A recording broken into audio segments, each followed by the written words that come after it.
सीमा गर्मियों की छुट्टियों में अपनी नानी के गांव आई थी। सीमा नानी के घर पहुंचने के बाद अपनी नानी के पैर छूती है और उनसे आशीर्वाद लेती है।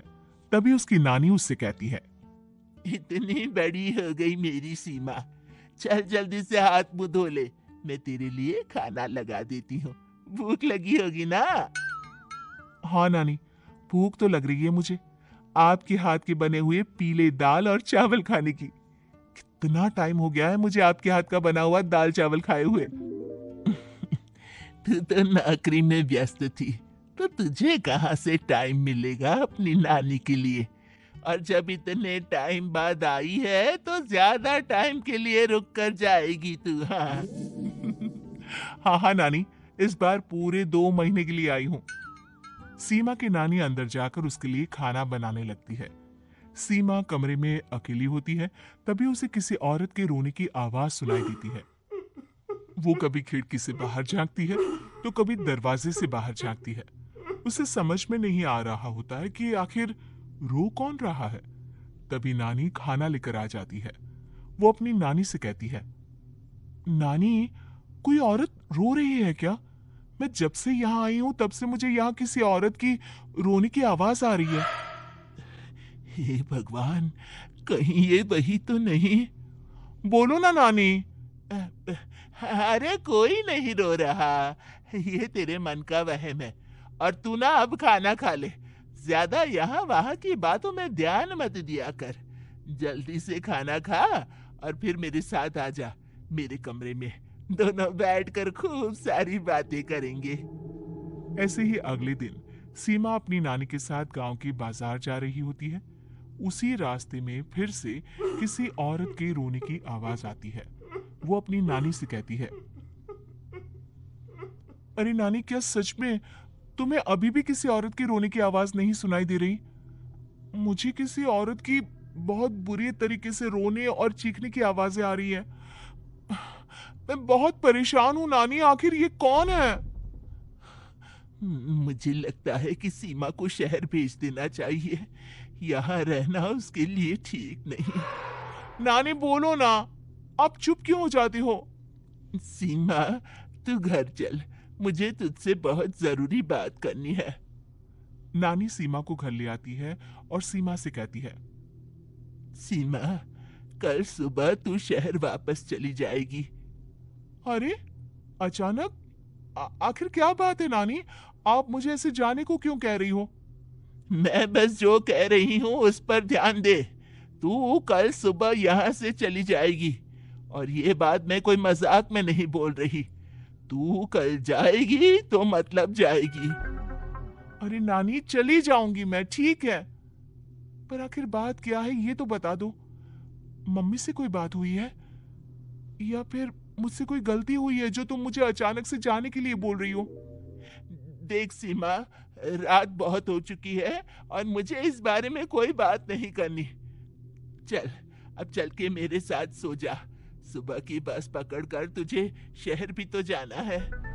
सीमा को अपनी नानी का ऐसा व्यवहार देखकर बहुत ही अजीब लगता है। उसे कुछ समझ में नहीं आ रहा होता है कि आखिर उसकी नानी उसे अचानक से गांव छोड़कर जाने के लिए क्यों कह रही है।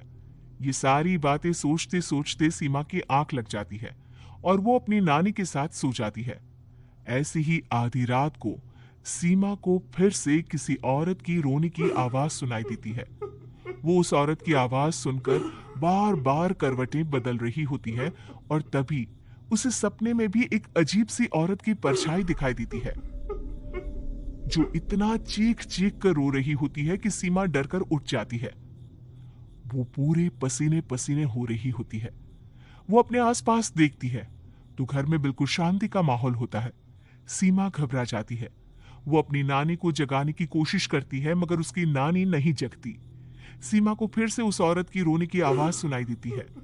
आखिरकार सीमा अपने आप को रोक नहीं पाती और वो घर का दरवाजा खोलकर बाहर निकलती है। आखिर ये माजरा क्या है? आज तो मैं पता करके रहूंगी। अब आवाज का पीछा करती हुई सीमा आधी रात को गांव की चौपाल के पास बने कुएं के पास पहुंच जाती है, जहां कुएं की चारों ओर बेड़ियां लगी होती है।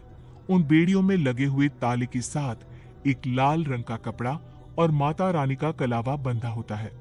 उस कुएं में से सीमा को किसी के रोने की आवाज आती है। सीमा परेशान हो जाती है। इस कुएं में कौन है? कौन है यहाँ? सुनो, कौन है? कौन रो रहा है? वो चिल्ला चिल्ला कर पूछती है और साथ ही लोगों को जगाने की कोशिश करती है, मगर किसी को भी उसकी आवाज सुनाई नहीं देती। अब सीमा खुद उस कुएं के पास की बेड़ियों और तालों को खोलने की कोशिश करती है और किसी तरह कुछ देर की मशक्कत के बाद सीमा उसको खोल भी देती है। और जैसे ही वो कुआं खोलकर उसके अंदर झांकती है, सीमा उस कुएं में गिर जाती है।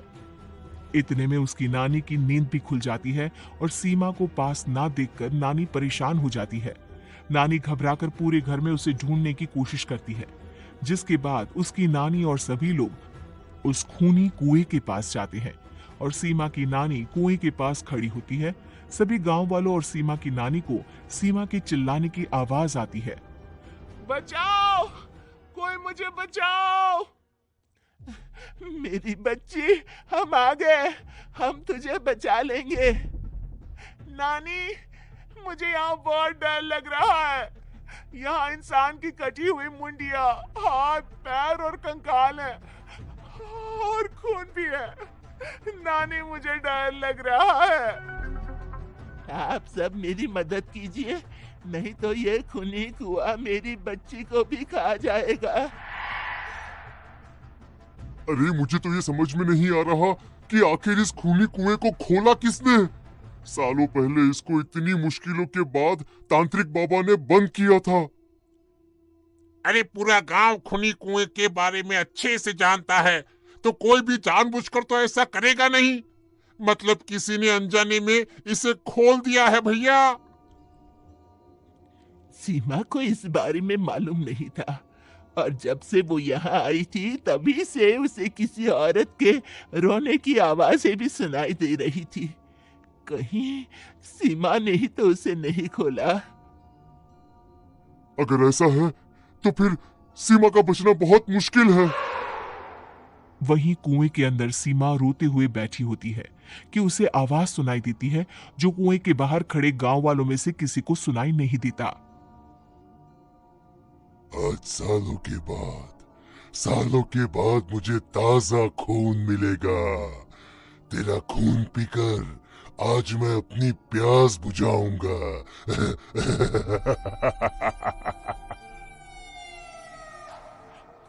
कौन है? कौन है? मत मारो प्लीज, मुझे जाने दो प्लीज। मैंने किसी का क्या बिगाड़ा है? वो तुझे मरने के बाद पता चल ही जाएगा। जितने में गांव वाले और सीमा की नानी कुछ सोच पाते, उतने में उन्हें सीमा के चिल्लाने की आवाज आती है और अगले ही पल सब शांत हो जाता है। क्या हुआ? सीमा, मेरी बेटी। माफ करना बहन, लेकिन अब सीमा वापस नहीं आएगी। हमें एक बार फिर से कुएं को बंद करना होगा। गांव वाले तभी तांत्रिक को बुलाकर लाते हैं।